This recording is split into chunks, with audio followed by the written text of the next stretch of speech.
mubeereewo n'akasente k'okwekuumisa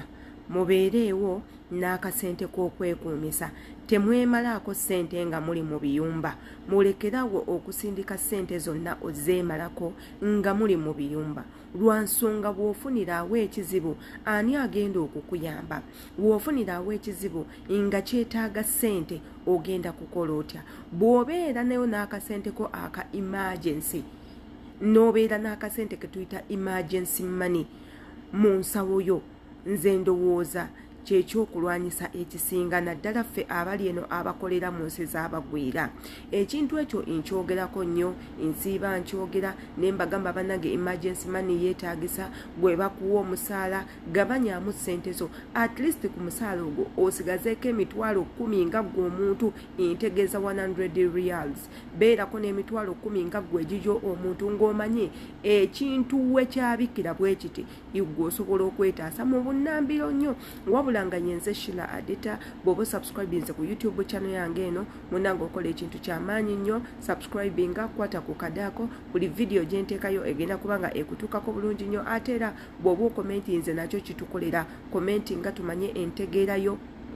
ku butambi buno endowoozayo eri obutambi buno eno igolooza ki ekirina okukolebwa tulina kwongeramu ki oba tulina kutoolako ki byonna okusalawo kugenda kuba eriggwe okubanga oli memba nina akatambi ke mbaleetedde katambi kaneno kava wa mwami akokoledde mmwe ba house manager era mu nsonga zonna n'abagamba kyotalina kwerabira kwe kubeera ne kibayita emergency money ate nga naffe tusiiba tukyogera kakatambi kaneno kankakuteerewo gwe ng'omukozi okawulirize bulungi nnyo omanye ki ekigenda mu maaso naki ekirina okukolebwa in case nga toyina emergency money wabula eri gwe amuyina osobola kukola otya era ayinza kuyamba ate katubineko mu katambi ate era tukomewo bakadaama ebyo bulijjo bye mbagamba mu kiseera kino njogerako mmwe bakadaama abali mu biyumba by'abawarabu buli woofunanga obutakkaanya ne mukamaawo okusinga nno ebintu bino binnyo mu bakyala bano abawarabu kasita ofunanga obutakkaanya ne mukamaawo tandika okutegeka akasente ka emergency fund tegeka akasente ak'okwekuumisa ebbali kukabe separate olw'ensonga n'abakyala bamanyi batandika okuyombayomba n'akantu akataliimu nako kamuyombya buli woolabanga embeera eyo ng'etuuseewo ayombayomba ebitaliimu buli kamu kamunyiiza tandika okutereka akasente ak'okwekuumisa olw'ensonga ajja kukola ebintu wabanga takugobye ye gwe mwennyini ogenda kwegoba ajja tandika okukola ebintu nga bikuwaliriza okwegoba wabanga ye mwennyini tagobye so mwegendereze nnyo ekintu kino kyatuuse ku muwala omu bafunamu obutakkaanya era ali mu kiyumba kya muwarabu bafunamu obutakkaanya ne mukamaawe mukazi bano abakazi bano be basinga okuba n'obuzibu bano 90% obuzibu buva ku bakyala bano abawarabu munnaye bafunamu obutakkaanya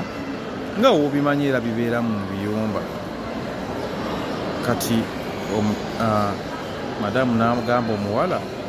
sawa yonna nno ngenda kuzzaayo ewamu ngenda kuzzaayo e Uganda munnange omuwala kale tiyakitwala nnyo serious as such newankubadde yesu kyamuyingira kakati yali ali awo nga omukazi amugamba nti kati tegeka ebintu byo tandika opaakinga ebintu byo tandika okwetegeka munnaye ngaomuwala tandika kwetegeka yabadde ali awo nga omukazi akimusuulako ng'amugamba driver ali wabweru kumakya ne air ticket yiyo ne passport yo jangu otuule akutwale ku airport odde ewammwe nga visa yagikansolinga naku 2 emabega munnange omuwala ng'aleeta bintu bye ng'ateeka mu mmotoka nga atuula aba atudde okumanya bannange bano abakazi si bangu omanyi okgenda mu bintu by'omuwala mu bbuutu ng'atandika kebera mu keesi tiyabaddeko kufu ng'atandika kebera mu keesi nga ajjamu buli kantu konna ke yali amugulidde kabube bunnika omanyi n'okugjamu bunnika teyaleseemu yadde akantu konna kamanyi nti ke yamugulira buli kamu kamanyi nti ye yakamugulira yakajjeemu buno busokisi bonna n'abujjamu n'abitwala abisuule just imagine nga nabyo bimuluma yasooka mujjako simu nno kubanga essimu y'omuwala yali yafa kati ono omukazi n'amugulira essimu eyo gyasooka okumujjako kati omuwala yali alinamu akasimu akatonotono kati munnange era ke yali afunye nga kankubirako ng'akozesa namba ye Uganda ekirungi nti yali alina enamba yange kyamuyamba nti olwedde nabadde nkimanyi nti bagenda mutwala era kasita yaŋŋambye nti driver yamutwala ekyo ne mmanya nti okumugjayo kugenda kuba kuyisa mukka mu kisero munnange nga ngenda nga mugjayo era ngenda kumufunira mulimu naye banna mwegendereze nnyo ekintu ng'ekyo kigwawo walaye nga teweetegese ebintu bino babikola bulijjo abakyala bano era w'oba nga teweegobye abamu mbalaba abawala abamu bamanyi okwegoba oli n'alekayo n'ebiwandiiko n'alekayo paasipooti ye n'avaayo nga bw'ali oba okiwulira so mwegendereze nnyo obaako n'akasente kootereka nga kano kotekakwatibwako oba okiwulira ene mu kiseera kino neetaagayo ba baristas nga ng'olina freelance visa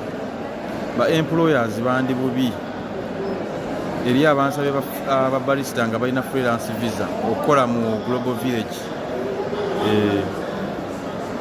so gwe oba oli eyo ng'olina freelance visa ng'oli barista noonyaako nno mu bwangu kubanga emirimu gyo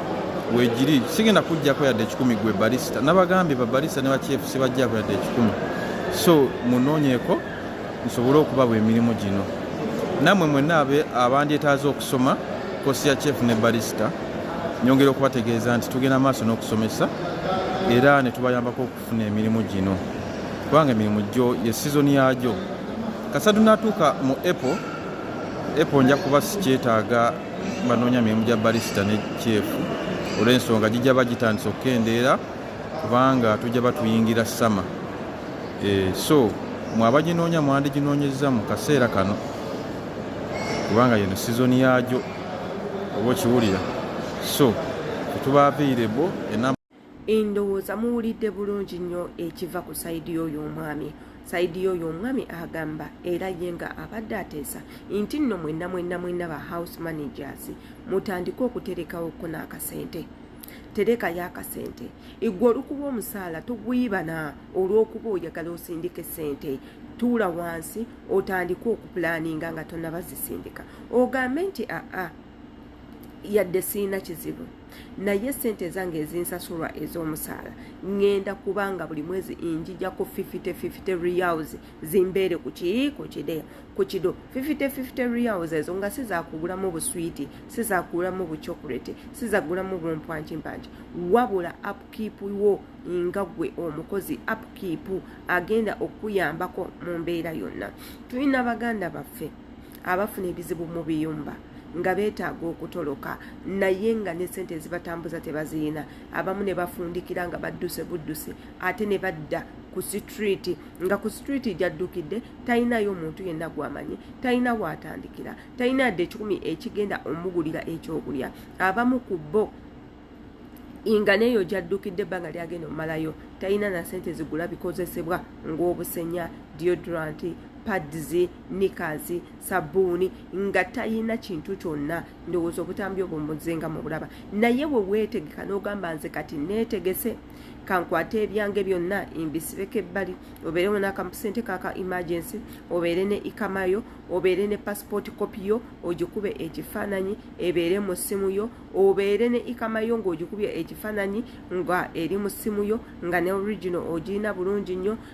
nga weetegekedde essaawa yonna ekintu kiyinza okwabika oba essaawa yonna ebintu ebyo oyinza obyetaaga. Nkusaba okirowoozeeko. Ng'okirowoozaako ki? Bw'oba ng'okirowoozezaako n'olaba nga tembagambye kirungi era nga kigasa, nkusaba munnange okomentinge tumanye endowooza yo, wabula ng'ate era mbaagala nnyo mmwe mwena abasubscribinga. Bw'oba tonabasubscribinga kikole mu bwangu, bwe guba gwe mulundi gwo ogusoose okulaba obutambi bwange, nkwebaza nnyo, wabula tovaawo nga totuwadde endowooza yo, ate era osobola notweyambisa n'okwata akadde nga buli vidiyo yonna yonna gye nteekayo ekutuukako. Yenze Sheila Adita nsiba mbeeyanjulira ne mbategeeza nti nina emikutu emirako osobola okunsinkana okwono nga kwe kuli Instagram embeera y'okunnyo bulungi nnyo, kwe kuli Snapchat nga kwendi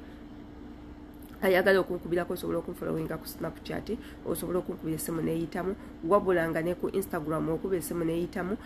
jangu ku TikTok nkozesa Sheila Adita page nayo osobola okunsinkanayo n'onfolowinga, era eyo tusobola okuteesezayo oba ofuusa omu ku bammemba. Obutambi nga buno tubukolera mmwe abaagalwa, wabula mbaagala nnyo. See you in my next video.